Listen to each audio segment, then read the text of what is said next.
Agricultura presenta La Otra Cara. La destacada periodista, historiadora y escritora Rosario Moreno entrevista a personalidades del acontecer nacional. Una conversación directa para conocer La Otra Cara. Auspicia GTD y su conexión más estable con Hiro 6 de Amazon.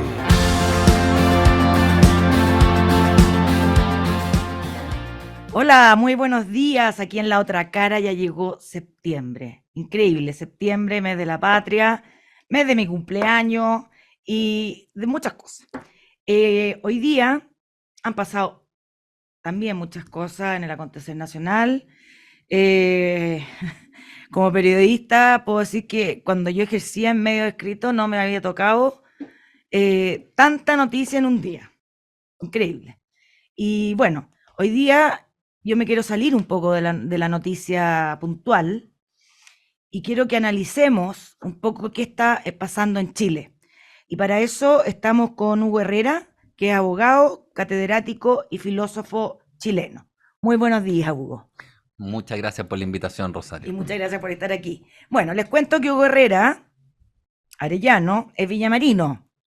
Tiene 49 años, es abogado, catedrático y filósofo chileno, doctor en filosofía, fue director del Instituto de Filosofía, ex Instituto de Humanidades, de la Universidad Diego Portales hasta abril del 2020. En la actualidad es profesor de la Escuela de Derecho de esa universidad. Identificado con la derecha política, pero distante del neoliberalismo, militó en la Juventud UDI hasta 1998, de la que se alejó por su distancia ideológica con el partido y su discurso neoliberal. Fue parte del Comité Político de Chile Vamos, como independiente, desde 2015, autor de varios libros y recientemente publicó el último romántico, El pensamiento de Mario Góngora, que me trajo un ejemplar, muchas gracias, lo vamos a leer. De todas maneras, me encanta además Mario Góngora. Y bueno, él es columnista habitual también de diversos medios de prensa, entre ellos La Tercera, La Segunda, El Mercurio, El Mostrador, en todas partes. ¿Todo bien o hay algo que rectificar? No, está ¿Está todo bien? bien. Ya. Sí. Bueno, Hugo, al menos en los últimos 3 años Chile vivido un conflicto político, social, estallido, convención, consejo, actos de posible corrupción. Digo posible porque todavía la justicia no ha dado la última palabra a gran escala, como no se había visto nunca en la historia de Chile dentro del Ejecutivo. ¿Cómo ves tú la salud de la democracia hoy en Chile? A ver, en términos generales, creo que hay que situarla para poder dar una respuesta, porque creo que estamos pasando todavía por una crisis. Situémosla, tenemos tiempo. Claro, yo creo que, a ver, esta crisis en la que estamos, claro, el 18 de octubre es el episodio más notorio. Claro. Pero yo creo que desde el 2015, incluso un poco antes, había distintos estudios que venían dando señales de alerta, de pérdida de legitimidad continua de las instituciones, sobre todo los partidos políticos, las élites políticas.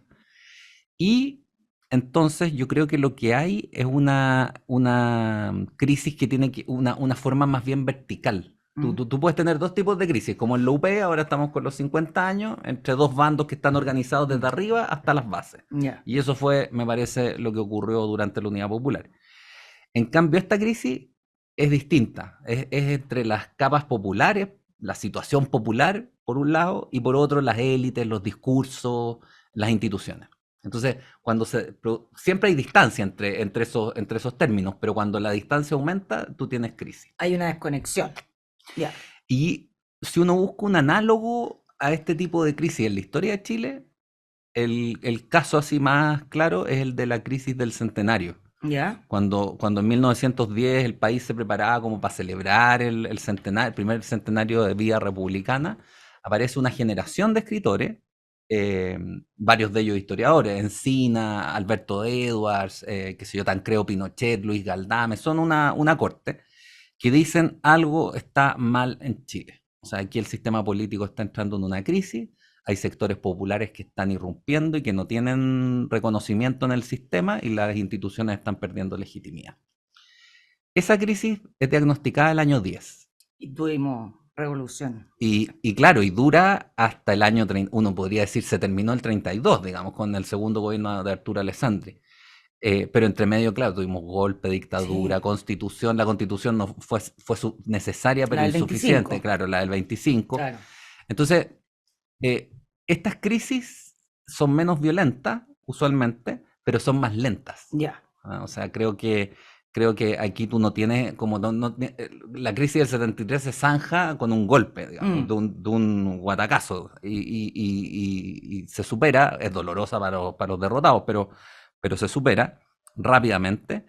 En cambio, este tipo de crisis es mucho más lenta. Perfecto. Porque recomponer confianza, pucha, que es lento. O sea, Pero el estallido, el famoso estallido, que fue una revolución, ¿no es también un zócate? Mira, yo creo que sí que no, porque yo en el estallido siempre he distinguido los grupos que nunca hemos sabido quiénes son todavía, digamos. Yo creo que es un déficit del Estado de Chile en inteligencia. Increíble. Sí. Pero había algún tipo de organización, porque quemar fierro no es fácil, digamos. Y 17 al mismo tiempo, Claro, menos. claro. Entonces, en ese sentido, hay grupos organizados que al parecer eran incluso más hábiles que los grupos del Partido Comunista, y ellos querían desestabilizar el sistema político, querían tomarse la moneda si estuvieron a punto, digamos. O sea, y lo hicieron desde el Parlamento, con dos Claro. acusaciones constitucionales en contra del presidente Piñera, lo hicieron desde las calles, lo hicieron de que al otro día del estallido ya el Partido Comunista pidió la renuncia de Piñera, o sea, era por todos lados. Había un movimiento. Ya, claro. Pero yo distinguiría eso ¿Sí? de los, no sé, un día creo que fueron 3 millones de personas las que estuvieron en las calles. O sea, cuando tú tienes 3 millones de personas, tú ya no puedes decir eso es izquierda, eso es No, derecha, claro. eso es el pueblo o es la ciudadanía, como queramos llamarlo, y que reflejaba también esos estudios de opinión que ya venían advirtiendo hace tiempo de la pérdida de legitimidad de las instituciones. Entonces yo creo que ahí hay que mirar, porque me parece que de esa crisis no hemos salido en la medida en que las condiciones que la generaron siguen estando ahí. Claro. ¿Y cuáles son las condiciones que la generaron? Bueno, son muchas. Uno puede decir el estancamiento económico que se produce desde 1998, que el país se viene tendiendo a plano, digamos, la productividad se estancó. Luego un periodo muy bueno, desde el 86 al 98. Frey tuvo... Claro, como viento en popa. Sí. Pero entonces tienes el factor económico, expectativas que no se cumplen. ¿Con qué expectativas no se cumplen? Lo que pasa es que cuando tú puedes tener un sistema capitalista acentuadamente neoliberal. No uso el término en un sentido peyorativo, sino que en el que lo usa el propio Milton Friedman, que en los años 50 escribe Neoliberalismo y sus perspectivas, un paper famoso. Pero el neoliberalismo, para funcionar, necesita, o sea, un sistema económico libre, basado en el mérito, qué sé yo, necesita que tú veas perspectivas de crecimiento. Ya. En ti. En el contexto. Un contexto en el cual desarrollar. Ya. Pero si todo se estanca, tu esfuerzo se va a la chuña, no funciona. Y tú imagínate, es clase media emergente que se endeudó con el CAE, qué sé yo. Entonces eso genera mucha molestia. Más aún cuando tú tienes otro factor, que es que por distintas circunstancias las grandes empresas no están sujetas a control. Esto no es de izquierda o de derecha, o sea, yo creo que en Estados Unidos es un sistema hipercapitalista, pero anda a ser un fraude si eres empresario. Bueno. Las colusiones, todo para que la gente se acuerde. Claro, las colusiones. Que dio mucha rabia. Y otro factor que yo creo que incidió fuertemente fue el discurso del presidente Piñera. Yo siempre me he preguntado, Piñera es una persona inteligente, sus ministros son personas inteligentes, la mayoría, digamos, no vamos a cuestionar uno por uno. Pero así como en el 2011 Piñera se quedó paralizado, no supo qué hacer ante las movilizaciones estudiantiles, y el gobierno políticamente se acabó en el 2011, bueno, aquí pasó lo mismo. El gobierno se paralizó, no supo qué hacer. Piñera llamaba a la guerra, llamaba a la paz. Con el estallido. Claro. Llamaba a la guerra, llamaba a la paz. Entonces uno dice, ¿cómo una persona inteligente se ve tan sobrepasada? Y yo creo que lo que dice su señora, eso de que estos eran unos extraterrestres, los marcianos, qué sé yo, refleja muy bien lo que les pasaba. No tenían siendo personas inteligentes, no tenían herramientas conceptuales para entender lo que estaba ocurriendo. ¿Y alguien las tenía? Yo creo que existen esas Porque herramientas. yo creo que a todos nos tocó como Sí. llegar a los marcianos. O sea, fue un poco así. Pero ¿quién sabía en ese minuto? Porque en general después de la batalla hay mucho. Pero ¿quién sabía? ¿Tú sabías, por ejemplo, qué es lo que estaba pasando? Lo que pasa es que uno no puede saber cómo va a irrumpir el asunto. Ya, Esto es como, uno queda como en la calidad, ¿estás fijado cuando hay, cuando hay temblores y llega un tipo y le preguntan cuándo va a ser el terremoto y te claro, dicen puede ser en 10 días, en claro. 10.000 años, pero la energía no se ha liberado, eso es, te lo Exacto, cantan, digamos. claro. Yo creo que aquí se podía hacer ese tipo de diagnóstico. Yo, Ya, de hecho, escribí un libro del el 2015, 2014. Y ahí diagnosticaba esta crisis en su estructura. ya. No adiviné ni No, fechas, pues ni sí, mucho menos, claro. pero en el fondo había una crisis, se percibía, los discursos de tipo de progreso económico y gestión no estaban rindiendo. De hecho, ya Piñera ya había sido el episodio 2011. Y de hecho, puse un segundo gobierno de Piñeras bajo estas premisas discursivas, podría ser una mala versión del primero, y Mm, lamentablemente eso se cumplió, fue así, porque vino el claro. remesón. Pero ya, vino el remesón, tú has dicho que él no entendió ni nunca entendió qué pasó el 18 de octubre. Por ejemplo, a ti no se te ocurrió ir a ofrecerle decir, señor, yo le explico lo que está pasando. Mira, yo he hablado varias veces con el presidente, él es bien abierto, ¿ah? He tenido reuniones solo y me escucha, qué sé yo, y no le digo cosas para su ego, digamos, No, sino pues, que, sí. claro, trato de plantearle lo que... ¿Mm? Y, y- y poniendo paralelos históricos, patudamente, sí, porque yo no soy presidente ni mucho menos, pero le decía, usted debiera ser como Arturo Alessandri, ¿Mm? usted tiene que ser un traidor, eso más o menos, pero en el buen sentido del término, o sea, tiene que dejar atrás lo que usted ha sido, en cierto modo, para abrazar al país completo Perfecto. y pensar en conducir y sacar al país de la crisis, pero para eso se necesita una buena agenda de reforma, económicos, sociales, qué sé ¿Mm? yo, territoriales también, porque yo creo que el territorio es un factor, ¿Mm? podemos conversar sobre eso con más detalle en la crisis, que hayan quemado el metro, imagínate, o sea, eso es territorial el Sí, asunto. Y es importante también reparar en que esto es un conflicto político. Esto no es un conflicto solo de expectativas económicas. Aquí la gente está desvinculándose del sistema político. exacto. ¿Por qué? Porque tanto la derecha como la izquierda están en discursos que no son políticos. O No, y sea, que no son, o sea, yo lo veo, por ejemplo, tanto habla el gobierno de la conmemoración de los 50 años del golpe de Estado, que está bien, pero a la gente no le interesa. claro. Y eso sale en la encuesta, o sea, eso te demuestra la desconexión que hay. ¿Ah? O poner duelo por un militante reconocido comunista y 2 días antes había muerto Velasco, que fue un tremendo hombre para el traspaso a la democracia. Entonces, la gente yo creo que está molesta porque no está ni ahí con lo que el sentido común, Mm. ¿ya? Pero después vamos a ir a Boric, pero en este caso del expresidente Piñera, ¿tú le fuiste, tú hablaste en ese momento con él y decir que se traicionara? O sea, me junté con él Post, post. ¿ya? Pero ya había sido lo del acuerdo del 15 de noviembre. Ah, ya. Para mí el acuerdo del 15 de noviembre es una anomalía, porque que el Parlamento haya tenido que acordar una salida política y no el presidente. En Chile, desde Diego Portales, digamos, se sabe que es el presidente el que conduce las crisis y que el Parlamento está para criticar, para discutir, Mm, para pelear, para, no sé, si quieren tirarse las mechas, bueno, se las ya. tiran, digamos, pero no para conducir el proceso político. Y a mí me consta que no fue el gobierno el que ya tomó la iniciativa, al contrario, fue un núcleo de personas alrededor de Mario Desbordes, Mm, con gente del Partido Socialista, con gente, los que forjaron ese acuerdo, en conversaciones muy de bajo perfil, claro. pero que en algún momento cuajaron. Entonces uno dice, pucha, ¿cómo el presidente no encabeza esto, po? Mm, Eh, O sea, él se dio como que él lo encabezaba, pero claramente fue algo del Poder hay Legislativo. que ser justo. Él no lo impidió, No, no lo impidió. pero que lo encabezó, como dijo el otro No, día, no.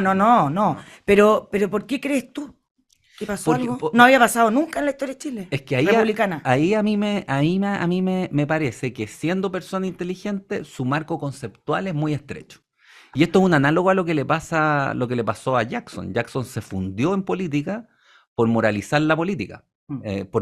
Él tiene una ideología que es la de Fernando Atria y esa gente que moraliza la política, que entiende que el capitalismo o el mercado es perverso, es por sí mismo malo, qué sé yo, es el mundo de Caín, lo llaman, incluso Claro, como es una religiosamente, religión. claro. Entonces, tú no puedes hacer política con moral. Cuando se mezclan la política y la moral, en general viene la discriminación, porque vienen los buenos de un lado y los malos del ¿Y otro. Piñera qué hizo? ¿Mezcló qué? Piñera trató de entender la política desde la economía, siempre. Siempre. Ese es Que su... es un problema de la derecha en general. Claro, Claro. efectivamente. Mm. Entonces, yo creo Ya. que ahí él debiera haber evolucionado, digamos, hasta cierto punto. Pero bueno, también es difícil pedirle a personas que ya hicieron su vida y que, que son parte de una generación que creen que ganaron en el fondo la batalla de las ideas, que cambien el asunto. Pero por lo mismo, entonces la crisis, digamos, su primer momento de salida, podría haber sido otro. Claro. Tuvo que ser la Constitución porque los parlamentarios no pueden tener iniciativas que impliquen gasto Claro. al presupuesto. Sí. Entonces, como no tenían esa posibilidad, la única posibilidad que les quedó fue una nueva Constitución. Ya. Uno puede estar de acuerdo o en contra. Yo personalmente desde antes venía bregando junto con otros profesores porque se recogiera la Constitución del 25, más como símbolo que como contenido. Ya. Porque la del 80 no te funciona, no en el contenido, si el contenido no es malo. No es malo. Y en muchas cosas es bueno. Claro, pero como símbolo. ¿No? Sí, claro. Yo siempre les digo a la gente derecha, es como que los allendistas hubieran hecho una Que constitución tuviéramos una constitución de Allende. y ahora lo pudimos ver con la Convención 1. O sea, ahí quedó claro qué significa Claro. verse expuesto a una constitución que no te representa. Está entretenido esto. Hugo, pero al principio te pregunté, ¿cómo está la salud de la democracia hoy en Chile? Si fueras doctor, médico, ¿cuál sería el diagnóstico médico? Para Claro, que la o sea, gente entienda. yo creo que estamos en una enfermedad y todavía no salimos de esa enfermedad. Ahora, ¿cuán grave sea esto? Depende de la conducción de los grupos políticos. O sea, yo creo que así como estamos con el sistema político actual, con el gobierno como está operando y con la oposición como está operando, yo creo que es difícil darle una salida por la ancha, digamos, porque tú tienes distintos tipos de salida. O sea, Sí. aquí podría, por ejemplo... Violenta, no violenta. Claro. Sí. Aquí podría instalarse, por ejemplo, republicanos y los partidos tradicionales de la derecha convertirse en vagón de cola, como se dice, de los republicanos. Ya. Esa es una salida, yo creo que eventualmente es posible, porque la izquierda se quedó estancada en el plebiscito y en las últimas elecciones se quedó estancada en el 38%. Claro, pero en política sabemos que 2 años y medio son como 3 siglos. Pueden pasar muchas cosas. Claro, pero el gobierno hace todos los esfuerzos, al parecer, para mantenerse en el 38%, digamos, ¿no? Y no subir nada. No, claro. Sí. No apela a más gente. Mm. Y con las últimas declaraciones, digamos, el presidente está como tomando mucho partido, el presidente anticapitalista, el Mr. Hyde, digamos, Claro. está tomando la iniciativa. Entonces, en ese ¿Lo dice sentido, por el tema que dijo del suicidio? no, por el del suicidio, pero sobre todo por esa como esquizofrenia que él manifestó cuando dijo que estaba en contra del capitalismo y tenía otra parte que no tanto, qué Sí, sé yo. O lo sea, que dijo afuera, en el exterior. claro, no está Sí. de acuerdo consigo mismo. Entonces, Tiene dos, claro, Mr. Y- Hyde sí, los y tiene. Dr. Jekyll, Sí. claro. Yo creo que Muy buena, yo recomiendo ese libro, muy bueno y cortito. en todo caso fue sincero, Sí, totalmente sincero. Si tenemos un día un presidente que habla a la historia, porque a él le gusta la historia, qué sé yo, y uno lo puede notar, digamos, yo veo eso. Pero al otro día tenemos un presidente partisano. Claro. Entonces, Mm. yo creo que eso no contribuye. Tienen una pelea interna, Claro, se nota, Claro. muy fuerte. Entonces ahí yo veo que este enfermo no tiene salidas a la vista.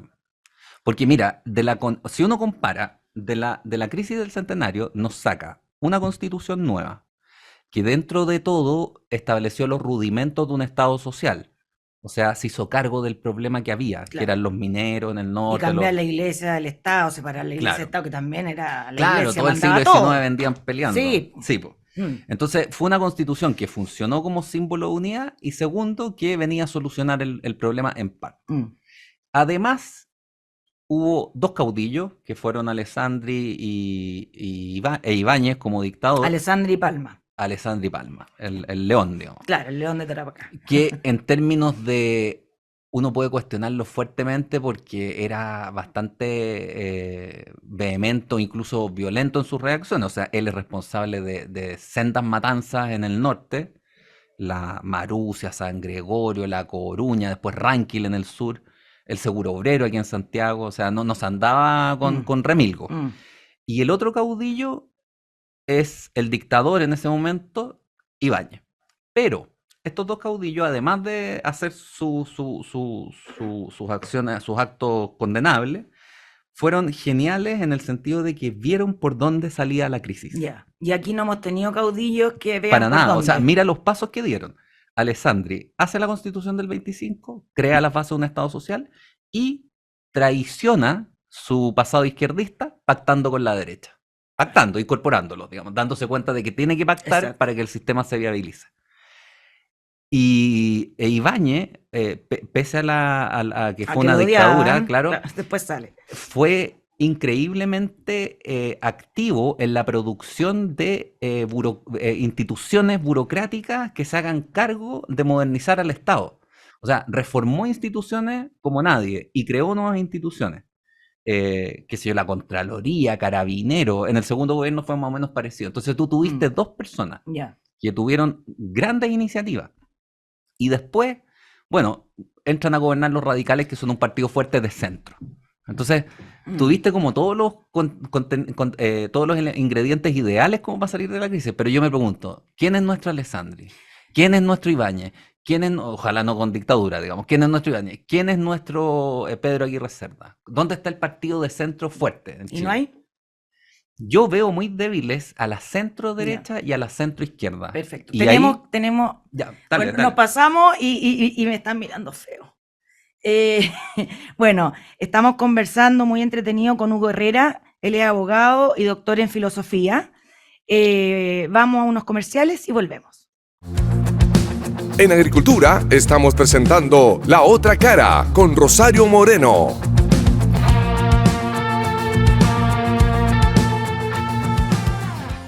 Estamos de vuelta aquí en La Otra Cara conversando con Hugo Herrera, abogado y doctor en filosofía.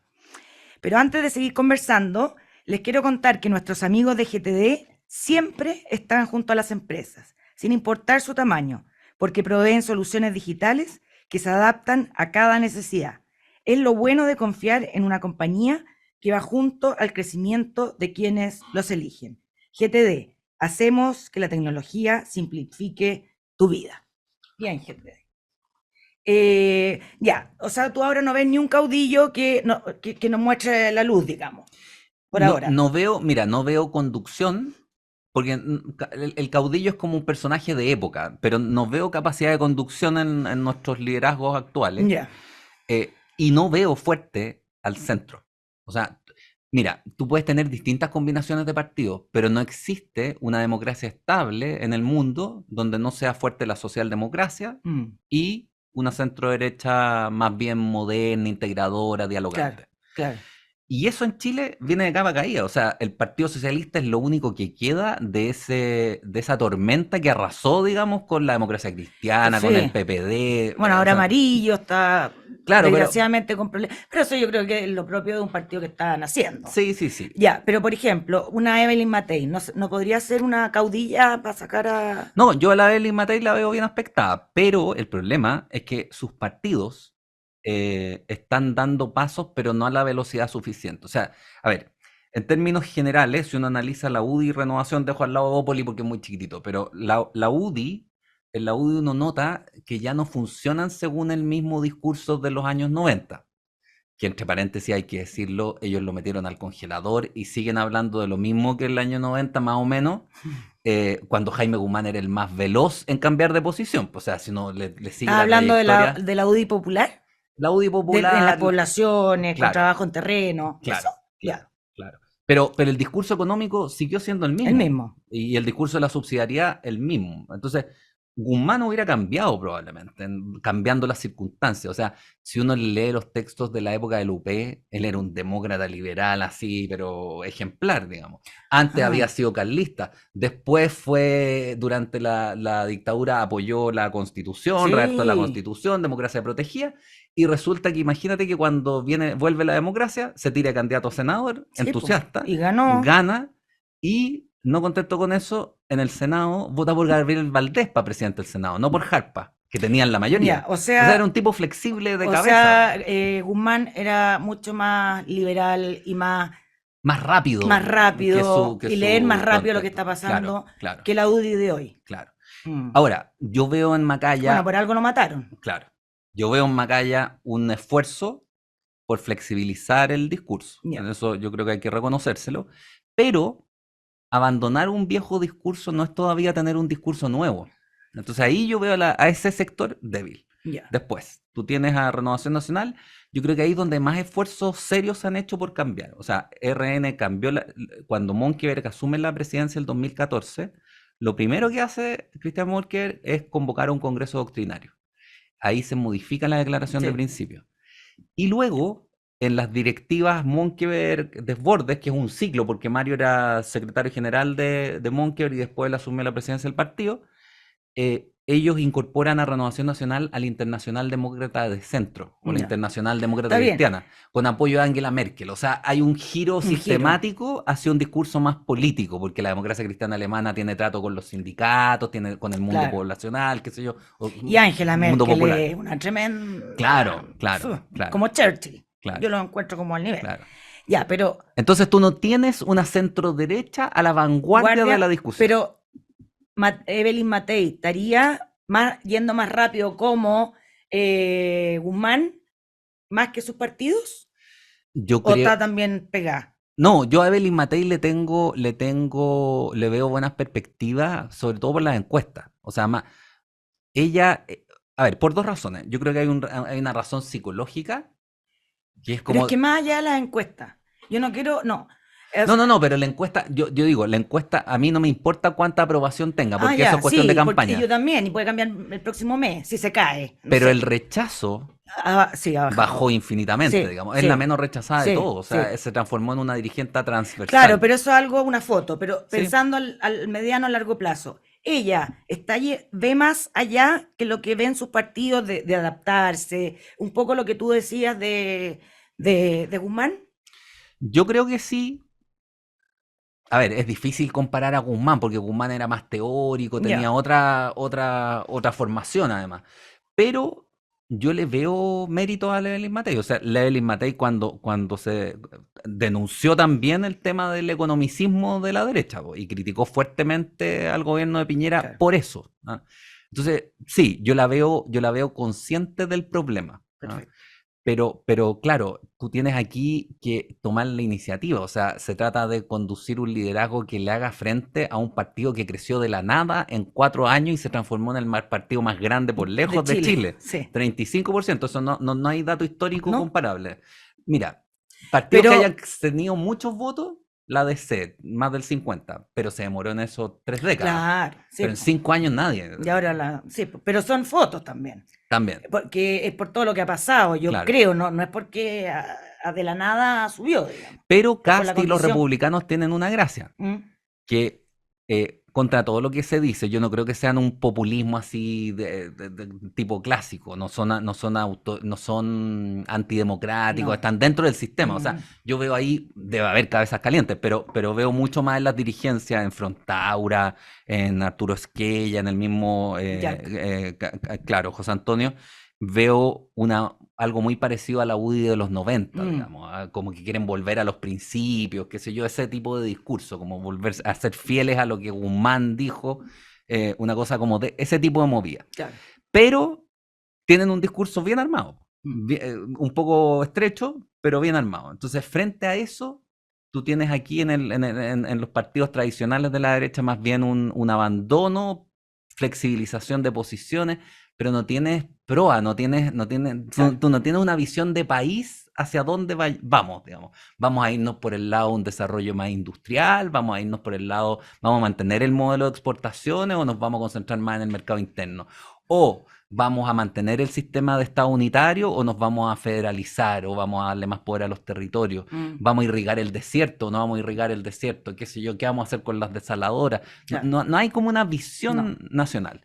Y sin una visión nacional tú no tienes a qué convocar, si ese es el problema. Entonces yo ahí veo complicada la situación de la centro derecha, tal como veo complicada la situación del PS. O sea, el PS, que es el sobreviviente de la centro izquierda, está muy presionado porque tú no sabes bien qué es lo que están pensando. Si van a ir van a hacer la comparsa de los frente amplistas o van a tener un planteamiento propio. La semana pasada estuvo aquí Osvaldo Andrade y hicimos bien cruda un análisis también. Y él decía que la principal preocupación en este minuto de los socialistas, era que en una próxima elección presidencial los dos candidatos que llegaran al final fueran Kast y Matei. ¿Podría ser un escenario? Yo creo que sí.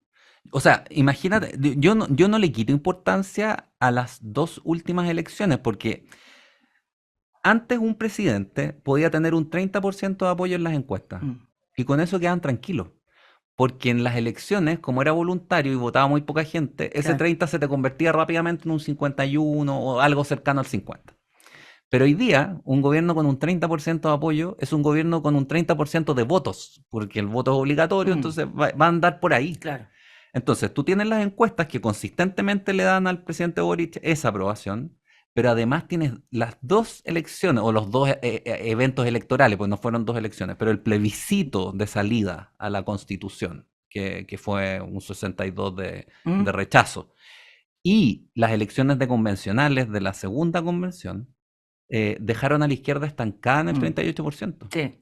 Entonces, podría pasar, Hugo, porque claramente a la izquierda le conviene el voto voluntario, porque en general el ciudadano más de derecha es flojo para ir a votar, para protestar, es más calladito. ¿Podría pasar que cambien la ley o algo así por decreto? ¿Podría pasar algo así?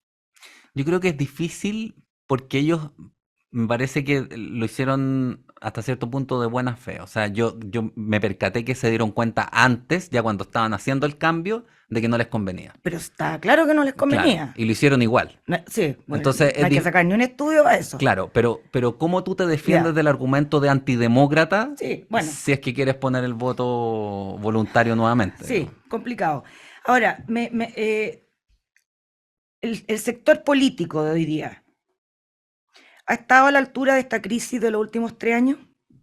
No, yo creo que, mira, yo valoro el acuerdo del 15 de noviembre porque creo que ahí hicieron tripas corazón mucho y firmaron. Partiendo por Boric, que le costó. Claro. Entonces, que después lo escupieron, le tiraban agua, qué sé yo. Estuvo bien él. Sí. Entonces, eso yo lo valoro mucho. Ahí creo que fue un momento que habría que destacar como un momento. Probablemente va a ser recontratado como el inicio de una refundación de la República. Digamos. Estamos pasando a otra época, si eso es lo que está ocurriendo. Pero después, yo creo que de nuevo...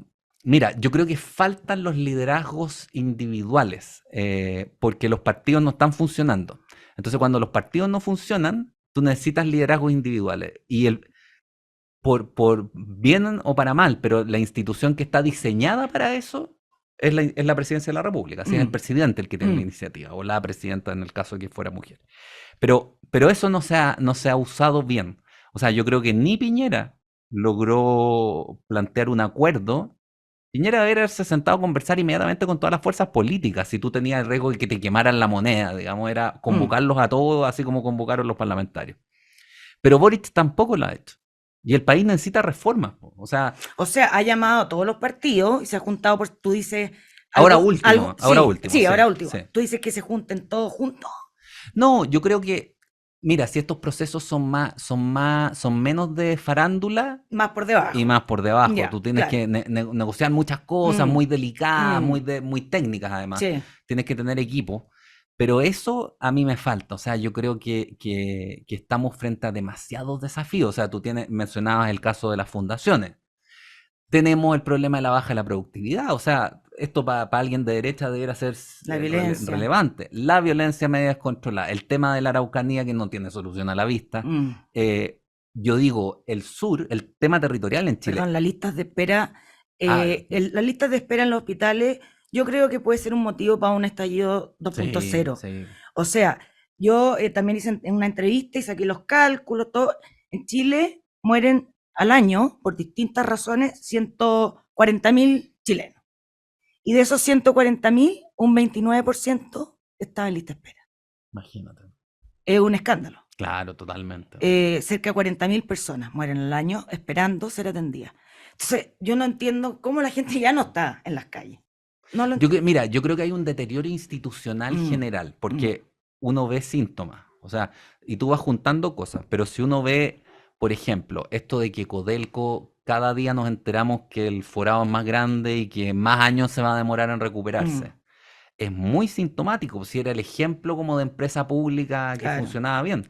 Y ahora una empresa privada del cobre le ganó en Claro. productividad y todo. Eso nunca se había visto tampoco. Ventana. Tuvieron que cerrarla porque no fueron capaces de dejar de envenenar a la gente. Eso es incompetencia, digamos. Entonces, tú tienes un Estado que no está a la altura de los tiempos, con burócratas que no están bien capacitados. Claro. Falta educación, cultura. Entonces, hay un deterioro institucional ahí que yo veo que es difícil de recomponer.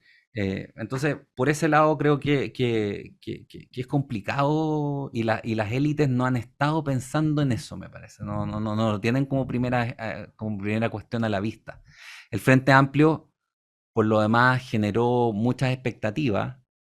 Eran jóvenes que venían a cambiar, pero tenían las puras ganas de cambiar, pero proyectos de construcción, de institucionalidad, incluso dentro del Estado. A la izquierda le interesa mucho el Estado. Pero, claro. pero si tú piensas en proyectos de modernización del Estado, de darle más rigor, no tienen. Además, todo lo que prometieron dependía de una reforma tributaria. Uno no puede, en campaña, creo yo, no sé, prometer cosas cuando no hay plata. O sea, que depende de si hay una reforma y que hasta el minuto no está la reforma. No, y la reforma tributaria yo encuentro que es poner la carreta delante de los bueyes. Claro. O sea, tú no puedes andar pidiendo plata si no tienes una visión de país, o sea, ¿para qué? No, y cuando hay menos trabajo, hay Claro. menos, o sea, claro. Tenemos que ir a la segunda pausa comercial. Aquí estamos conversando con Hugo Herrera, abogado y doctor en filosofía. Vamos y volvemos. En Agricultura estamos presentando La Otra Cara con Rosario Moreno.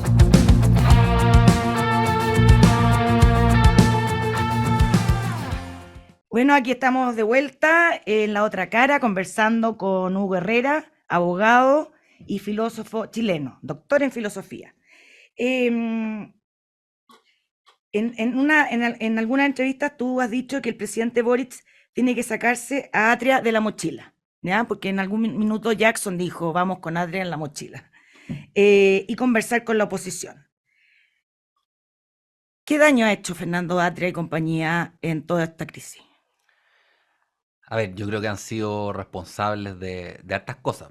Primero, diría un discurso estrictamente moralizante, que es revolucionario. O sea, claro, Fernando Atria uno podría decir es de clase alta, está bien instalado, una persona de muchos recursos, pero él es revolucionario. O sea, en su propuesta, ¿en qué consiste básicamente? En que tú tienes un ámbito, que es el mercado, que es el mundo de Caín, donde tú no te preocupas por el prójimo. No necesitas preocuparte por el prójimo. Hay otro ámbito que es el de la deliberación pública. Y ahí tú te emancipas porque tú reconoces al otro, participas, etc. Idealiza ese ámbito. Entonces, ¿qué es lo que hay que hacer? Hay que ir restringiendo al mercado cada vez más por medio de mecanismos institucionales e ir fortaleciendo el ámbito de participación política. En algún momento la generosidad va a primar, se van a transformar las conciencias, las interioridades de las personas. Va a cambiar la naturaleza humana. Se van a volver generosos estrictamente y en ese momento las instituciones se van a volver superfluas, el Estado y el mercado. Eso es marxismo pacifista, pero marxismo al final. Y tú vas a estar en un Estado revolucionario o de parucía, digamos. Bueno, eso yo creo que hace muchos años, porque moraliza la política. Entonces tú después tienes a los buenos acá, a los malos Claro. allá. ¿Y por qué vas a conversar con uno que es malo, que está pervertido? Yo creo que detrás de, por ejemplo, el tema de las fundaciones, de la idea ¿Mm? de financiar activistas ¿Mm? de izquierda, está esta idea. Po. O sea, estamos viviendo en un mundo perverso, en el mundo de Caín. Ya. Y en el mundo de Caín tú tienes derecho a apropiarte de recursos de un Estado corrupto que es ¿Mm? funcional a la burguesía para emancipar a la gente, emancipar al pueblo, salir de la alienación. Y en Entonces, eso no están traicionando a su máximo líder, presidente Boric. en eso yo creo que no en el fondo, a ver, cuando tú moralizas, tú tienes que combatir el mal. Y para combatir el mal, ahí viene la cuestión de que el fin justifica los medios. O Perfecto. sea, las peores guerras son aquellas donde tú moralizas a los O enemigos. sea, Por decir algo, Guantánamo ya. es imposible si tú no moralizas la guerra. Ya, entonces el presidente Boric también seguiría esa moralina. El presidente Boric, uno de los presidentes al menos, Claro, una de las fuerzas de está en esa. Hay Ya. otro que es más cercano a Carlos Ruiz, más cercano a los historiadores, a Salazar, qué sé yo, que es más pragmático. Pero ese es muy dañino. Y eso fue lo que le pasó a Jackson. Si Jackson no es que tenga solo un problema de personalidad, que sea pesado, digamos, sino que es sectario por formación. Y en esa es un sectarismo, mira, un sectarismo análogo al que apareció con los Chicago Boys al inicio. Eran Perfecto. unos muchachos así de treintones Que venían a dar cátedra. lecciones. Claro. Entonces es más o menos lo mismo. Tú no puedes entenderte en política. La política es conversación y no es ciencia. Si es ir buscándole arreglos a la situación y haciéndote cargo de las circunstancias. Pero no puedes poner de antemano de aquí para acá los buenos y de aquí para allá los malos. Claro. Entonces, en ese sentido, yo creo que ha hecho mucho daño, ha bloqueado posibilidades de conversación y lo otro hizo fracasar a la convención. O sea, yo creo que Atria y su discurso es uno de los principales responsables, más allá de la parafernalia, por decirlo así, de los votos de la ducha, todo ese tipo de cosas media ordinarias, digamos. El problema de la convención es que la convención nunca se tomó en serio que estaba haciendo una constitución y que tenían que incluir al otro. Pero como el otro es malo, no tenían necesidad de incluirlo. Ya. Con una constitución bien diseñada, tú ibas a reeducar al otro, a reformatearle la conciencia. Ese era lo que está en la mente de este redactor de constitución. Entonces creo que por distintas partes ha hecho mucho daño. Sin embargo, creo que es un fracaso estrepitoso lo que sucedió con la convención. O sea, Atria le dedicó su vida a una nueva constitución. Viene con lo de la AC desde hace 20 años. Él se dedica en la universidad a enseñar sus doctrinas, digamos. Los alumnos lo leen a él y solo lo que él escribe, no lo que escriben autores clásicos. Ya. Entre sus ayudantes los cita a leer sus papers, es muy autorreferente. Como un mesías. Claro, dedicó toda su vida a ser un profeta de cátedra para tener una constitución. La expresión profeta de cátedra es de Max Weber, que se ríe de este tipo de personaje. Y fracasó, pues. Tuvo la oportunidad de haberle dado una nueva constitución a Chile y no pudo. ¿Por qué? Porque su discurso lo limitaba. O sea, aquí tenemos otro caso, digamos. Así como a Piñera lo limita el discurso economicista, Claro. a este otro el moralizante. O sea, la realidad a él le demostró que su teoría no resulta. Claro. Ya. ¿Podría haber un estallido 2.0 dada la situación de crisis que tuve y que no se ve aún salida?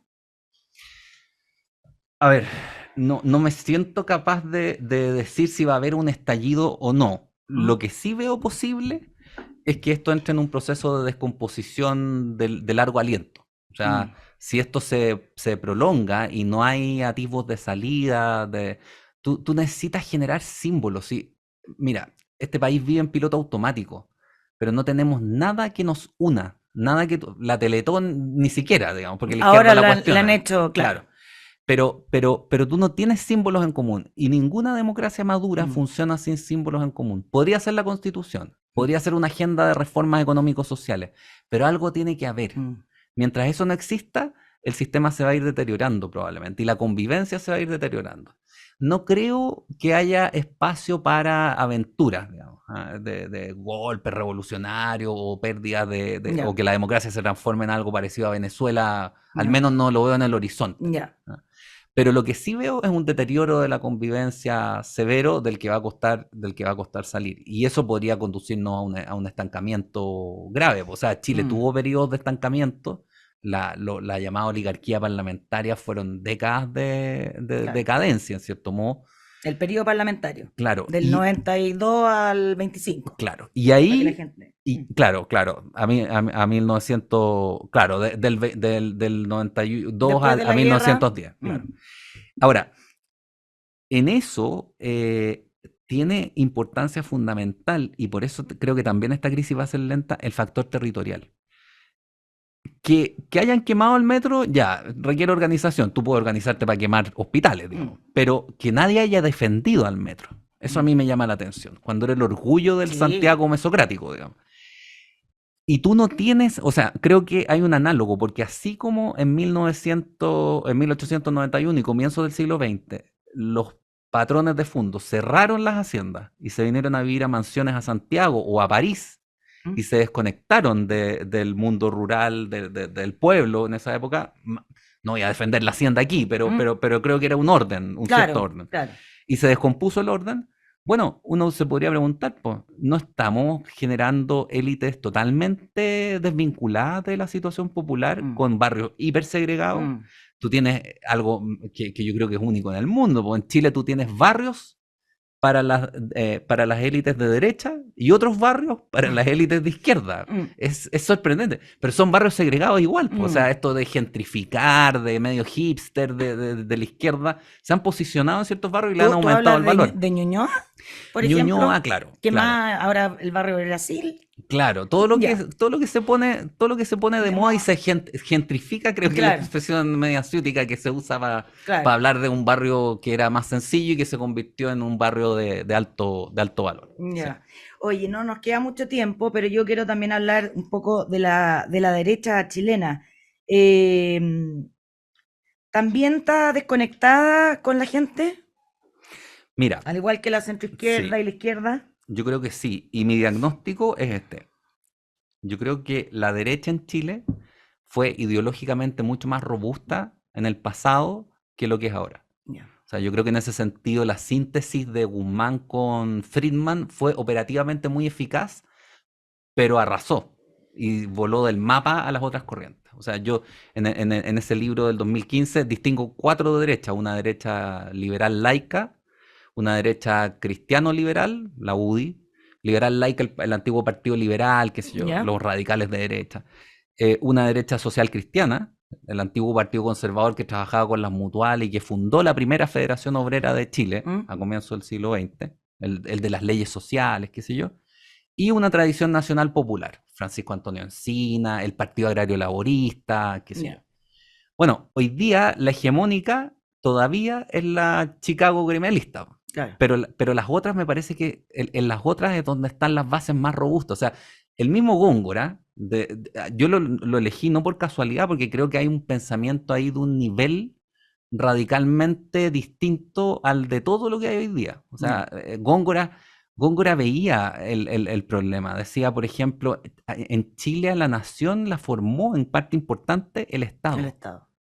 Y si tú debilitas al Estado, él valoraba el equipo económico de Mm. Pinochet, ¿eh? Porque dice controló la inflación. Eso, la inflación Y es afecta a muy los pobres, importante. claro, es fundamental. Mm.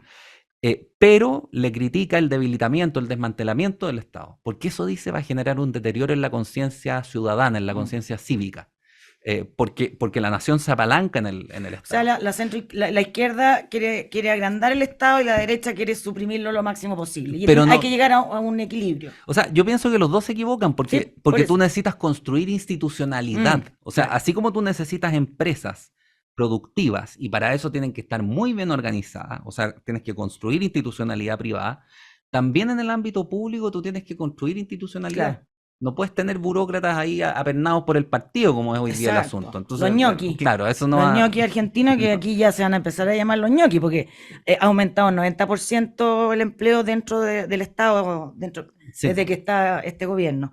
¿Qué le falta a la derecha chilena para hacer una buena corriente integral a seguir?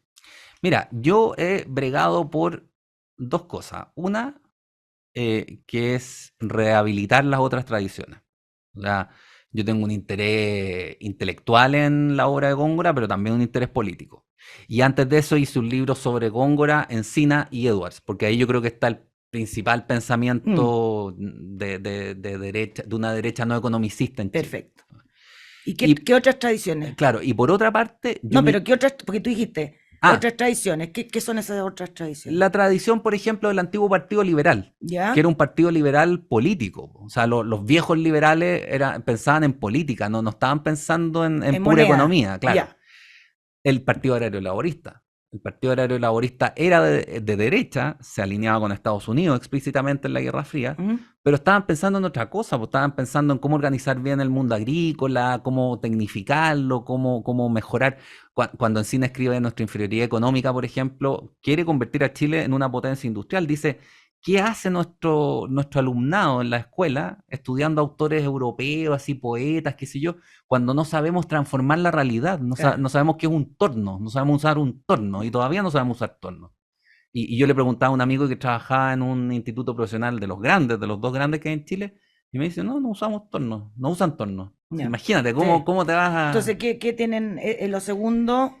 Perdón, y lo segundo, yo miraría más a Europa que a Estados Unidos. O sea, Ya. me parece que son derechas capaces de lograr rendimientos a largo plazo. ¿Cómo qué Mucho, derecha en Europa?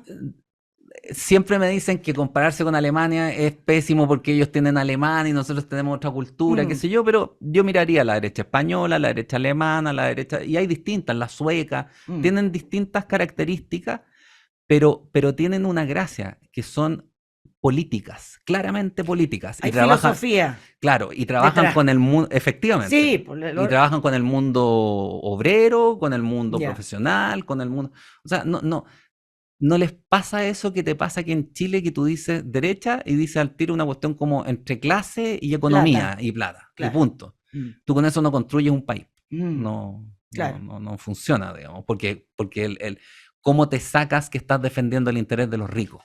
Ese es el problema. Sí. Tú contaste en una entrevista en CNN que Góngora, en 1981, pleno gobierno militar, le había dicho a los militares, están destruyendo Chile, están debilitando al Estado y cuando eso se hace, se diluye la legitimidad de las instituciones. Eso lo hablamos hace poco. Después dijiste que la concertación tampoco había cambiado mucho el rumbo. ¿Qué le diría Góngora hoy a Gabriel Boric? Chuta, es buena la pregunta porque yo creo que además Boric le ha leído a Góngora. Entonces, yo creo que ¿Mm? le diría algo parecido a esto, que tú no construyes, sobre todo en la época de crisis, tú no construyes una nación, tú no la logras integrar si no te sales de tu partisanismo, de tu visión puramente personal, si dejas de darte gustos. Es necesario dejar de darse gustos para construir una nación. O sea, si uno mira a los grandes dirigentes en Mm. Chile, los que realmente aportaron al país, fue gente que tenía una visión política grande, integradora, capaz de lograr que todos los sectores, o al menos grandes mayorías, se sintieran representadas. Como tú dijiste delante con Alessandri Palma, él se traicionó. Sí, ¿Sería como que Boric se tiene que traicionar a sí mismo? ahora él dijo que, o sea, tendría que traicionar a una de sus partes, no Ya. completamente, es más fácil. Ya. Entonces tiene que traicionar al revolucionario moralista que lleva adentro. Yo creo que si eso se mantiene, él va a quedar como un pésimo presidente para la historia y probablemente, no sé, yo me acuerdo de Alan García y le decían caballo loco en su primer gobierno y en el segundo, claro, fue un traidor, pero porque ahí volvió con otras ideas. Mm, Pero yo creo que Boric podría ser muy mal recordado si es que ese Boric prevalece. En perfecto. cambio, si prevalece el otro Boric, el más con conciencia Estadista. histórica, más estadista, que además es el papel más, yo digo, más satisfactorio en último término. Si tú, cuando esto se mire desde el futuro, si Boric sigue insistiendo dándose esos gustitos, como las declaraciones Mm, del suicidio de un cobarde, qué sé yo, o de otras que se ha mandado, eso va a quedar para anécdotas de baja estofa. Mientras que si logra construir institucionalidad y convocar a sectores distintos, no tiene para qué convocar a CAS directamente, si puede hablar con la UDI, con RN, con los amarillos, con una serie de otros antes, pero construir mayorías grandes. Yo creo que si hace eso, va a quedar para la historia, y yo creo que ahí se juega el destino del Frente Amplio. O sea, esta puede ser una generación que se farrió la oportunidad, o puede ser una generación que quede viable todavía. Pero así como están las cosas, yo veo que una Carolina Toá, por ejemplo, tiene mucha más proyección que cualquiera de estos jóvenes que arrimados al poder. Se ve que ella manda en la moneda. No sé, o sea, es cuestión de ver, claro. es cuestión de ver cómo habla. Claro. Está pensando no en ella misma, ni en cómo van a hablar de ella, ni en su pinta, ni en darse gustito. Está pensando como una funcionaria, como una ministra de Estado. Claro, exactamente. No hay otro. Exactamente. Porque aquí todos tenemos responsabilidad. ¿Qué le ha pasado a la ciudadanía? La ciudadanía, ¿qué ha dejado de hacer? Que también ha ayudado a que exista esta crisis. Esto es un llamado a la gente, porque también tenemos que tener responsabilidades. Claro. Mira, yo encuentro que es difícil, sí, responsabilizar a la ciudadanía, pero si algo pudiera decirse, es que se metalizó. A ver, en ¿cómo es? Todos los sectores, digamos. Yo veo, esto es una apreciación, no estoy haciendo ciencia con esta afirmación, sino que es una apreciación, pero veo que es mucho más importante hoy día la tontera del iPhone, el consumo, que pensar en una vida tranquila y feliz con las cosas que valen realmente la pena. Claro. Y que incluya no solo el ámbito privado, no solo la familia, sino tu entorno, el barrio, qué sé yo. Que incluya no solamente tu empleo, sino que el tiempo libre.